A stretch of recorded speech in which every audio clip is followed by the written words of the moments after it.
أعوذ بالله من الشيطان اللعين الرجيم بسم الله الرحمن الرحيم الصلاة والسلام على خير بشرية محمود الأحمد المصطفى الأمجد حبيب إله العالمين أبي القاسم المحمد صلوات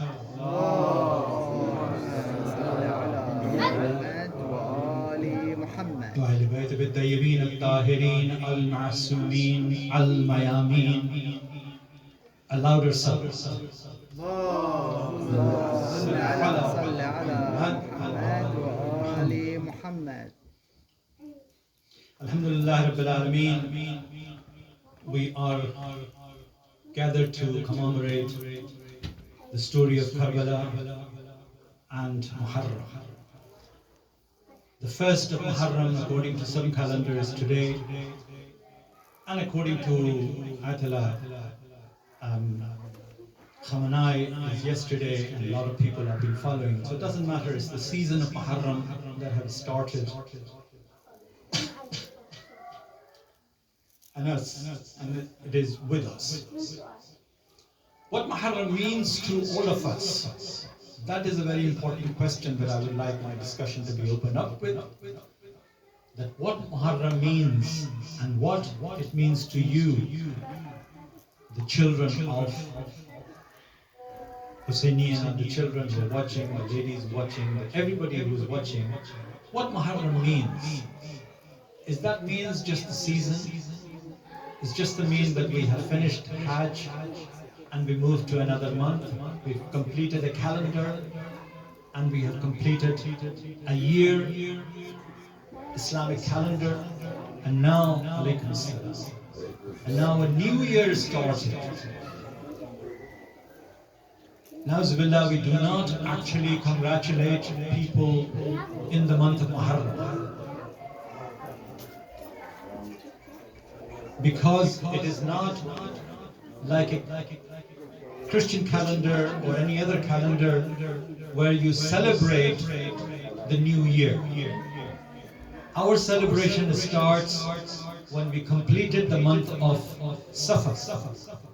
The 2 months of Muharram and Safar are the 2 months in which we commemorate, we shed tears, and our mind physically, doesn't matter where we live,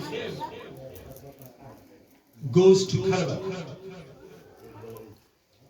Imam Reza alayhi salam has said that the minute the month of Muharram starts, my heart goes to the tragedy of my grandfather. And that is the impact you should be carrying in yourself as well. Yes, you have to live your life normally from morning to noon to night, and every day is exactly they look like it the same day. But when it comes to free time, the time that is you have, you must allocate that to the musibah of Imam Hussein, to the tragedy of Karbala. Because this is a very big tragedy that has occurred 1,400 years ago on the plains of Karbala, when Imam Hussein has sacrificed everything that he had for the sake of Allah subhanahu wa ta'ala, for the sake of Islam. Imam Reza said that I do not smile, I do not laugh in this month. So this is the change in your heart. Why do we wear black cloth? Alaykum salam. Because black cloth and the black curtains and the decoration around us all reflects the tragedy of Karbala. It has a respect because we have a riwayat and we have a saying that all Imams, and particularly the Imam of our time, the 12th Imam, Imam Mahdi Ajjallahu Ta'ala Farajahu, visits to all Majalis. We cannot see him, obviously, but we have a riwayat to say that all Imams make sure that Majalises, wherever the Majalises are conducted, the respect and the tradition of Majalises is being carried out in such a way that you feel the pain of the tragedy of Karbala that happened on the day of Ashura. So inshallah, my movement will be twofold. A, just to tell you what is Ashura, what happened in Ashura, and by reaching the 10th day of Ashura, we will be taking a journey from 1st of Muharram and before 1st of Muharram, and tell you a little bit about the historical background of this battle. Because this battle has a background. It didn't happen automatically on the 10th day of Ashura, on the 10th day of Muharram. It is the political environment of the situation around Imam Hussein that led him to do few actions. When the political circumstances have changed, the condition of Imam Hussein has changed. The circumstances of Imam Hussein have changed. And therefore, he had to take a calculative measures. Few days ago, as you remember, Muslims have completed Hajj. Imam Hussein was in Hajj too. He went for Hajj, but there he got an information through messengers that his life is in danger. The ruler of the time, Yazid, has sent an assassination order to Imam Hussein. Why? Because he wanted a commitment from Imam Hussein, an allegiance from Imam Hussein, a legitimacy to his power. For him it was very important to take the allegiance from Imam Hussein. Rest of them were people did not matter. Because he knew who Imam Hussein was. Here is Imam Hussein, the grandson of Prophet Muhammad sallallahu alaihi wasallam, the son of Amir al-Mu'mineen, the younger brother of Imam Hassan. Look at the lineage. Look at the tree of Imam Hussein. So, Imam Hussein was a very important figure in the Arabian Peninsula at the time. The political situation has been constantly changing. Only 3 generations have gone when the Rasulullah sallallahu alaihi wasallam proclaimed Islam as a religion through the commands of Allah subhanahu wa ta'ala, and the conditions were being given back to the rains have been commemorated. You celebrated the Eid al-Qadir that happened immediately after Hajj, 18 days after Hajj. Then happened another occasion, Eid al-Mubahala, when Rasulullah did not waste time to tell people who is who, whose position in Islam is important. That was the purpose of Eid al-Mubahala. To tell the people of Arabia that this is my family, this is Fatima, this is Hassan, this is Hussein, this is Ali. This is what something important for us to know, that we explain that to the people. And immediately afterwards, you know, the sequence, if you look at the sequence, that did not happen in 1 year. We're talking about a gap of a good few years. But why it happened in Muharram? Logically, if you think about it, these incidents are interconnected. Eid al-Qadir, Eid al-Mubahala, and then Muharram. Immediately after this story comes to the situation whereby Imam Hussein Alaykum as-salam. Salli ala Muhammad wa ali Muhammad. اللهم صل على محمد وآل محمد. So this is the situation whereby the dates are very important for us to remember, that after the dates situation have changed. Here the persecution order came from Yazid because he wanted a commitment from Imam Hussein. And as I said, the commitment from Imam Hussein, the allegiance from Imam Hussein was the most important element that he wanted. And he has given order to his soldiers that if Imam Hussein refuses, kill him. Doesn't matter where you'll find him. Even inside the Kaaba, you kill him. Now how can Imam Hussein tolerate that? The sanctity of Kaaba is sacred. You cannot even kill a fly there. And when Imam Hussein has received this situation and felt that this is the circumstances I am going through, he converted his Hajj into Umrah. Quickly. He transformed his movements. And he left Makkah. When Hujjaj were coming into Makkah, Imam Hussein was going out from Makkah. A dramatic movement of grandson of Prophet Muhammad sallallahu alaihi wasallam. Imagine that the rest of the Muslims are doing Hajj, Imam Hussein leaving.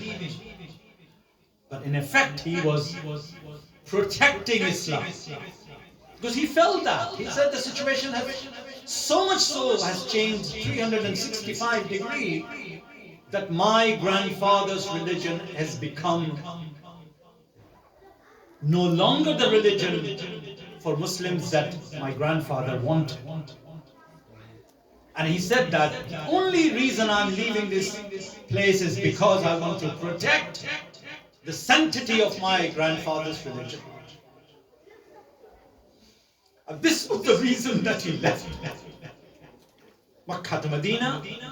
He went to Medina to say goodbye to his grandfather, to his mother.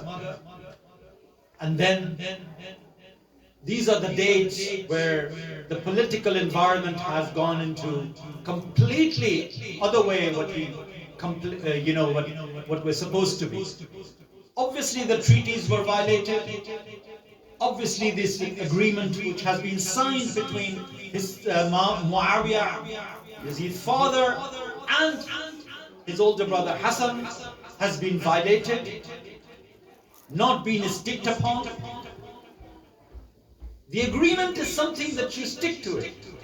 Two people, honorable people, make an agreement on paper or anywhere, formal agreement, legal agreement. You are bound by that legal agreement to follow that. You make that, here the violation of that agreement happened. One of the most important aspects of that agreement was that rain will not be passed after Muawiyah to his son Yazid. And here, that exactly what happened.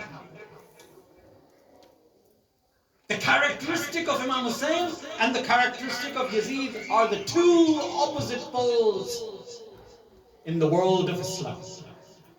Here is the man who openly insulted people who sits on minbar,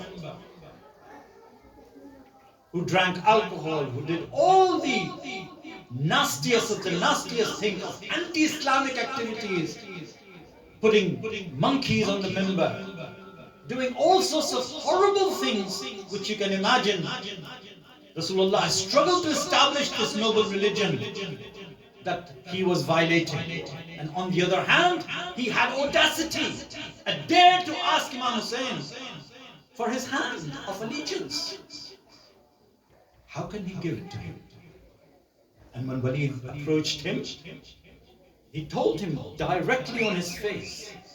He said, look at who you are and look who I am. I don't know your lineage, but my grandfather was Rasulullah sallallahu alaihi wasallam. My father was Amir al-Mu'mineen alayhi salam. So there is a huge difference. You dare not to ask the oath of allegiance.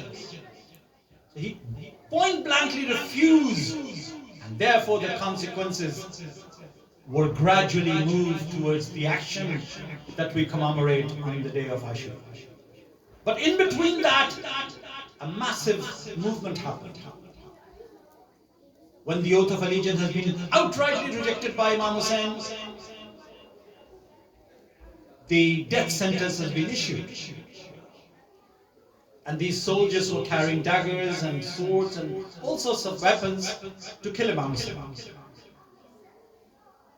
Imam Hussein left Kaaba and then he came to Medina. In Medina, he said that I am leaving this place because I've been invited in Kufa by letters, and the Kufa, the people of Kufa have treacherously or correctly, there's a lot of grey area there, but 7,000 letters have been written to Imam Hussein, and they invited him over to Kufa to come over and take the reign, take the power, take the political situation. And Imam Hussein, because in those days there was no communications as such, so what he does, he sends his cousin Muslim ibn Aqil and his minister to Kufa to suss out the situation, to observe the position, and to see that these letters are true or what. Muslim ibn Aqil reaches to Kufa, and what happened there? These days are those days before Muharram, this action happened. Muslim ibn Aqil has been assassinated. When he reached, people were accepted.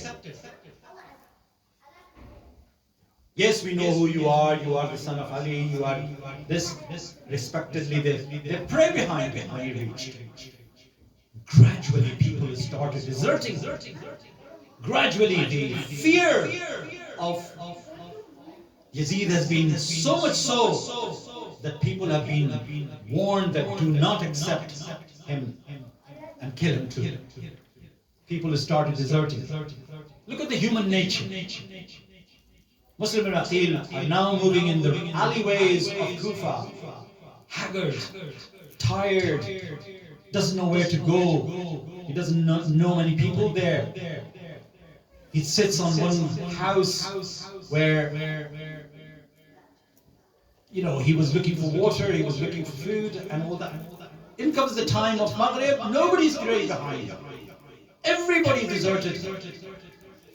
And this is the time he reached to this house, and that's where he was being trapped in that house. This lady invited him inside. She knew who Muslim Aqil was. But then the son of that lady were those who were the soldiers of Yazid, and they were being sent to assassinate Muslim Aqil. Muslim Aqil has been assassinated by throwing his body from the rooftop of that house when they discovered him inside the house, and he achieved the martyrdom. The news of his martyrdom reached to Imam Hussein, and he was saddened. He was deeply saddened to realize the situation has gone to that back to worse. And this is the political environment of that time that has led to the event of Karbala on the 10th day of Ashura. So we have now established the reason for Imam Hussein's movement. And of course, there is a story behind each and every little incident. Inshallah, we will be covering that every day in a small episodes reaching up to the Karbala. Salli ala Muhammad wa ali Muhammad. اللهم صل على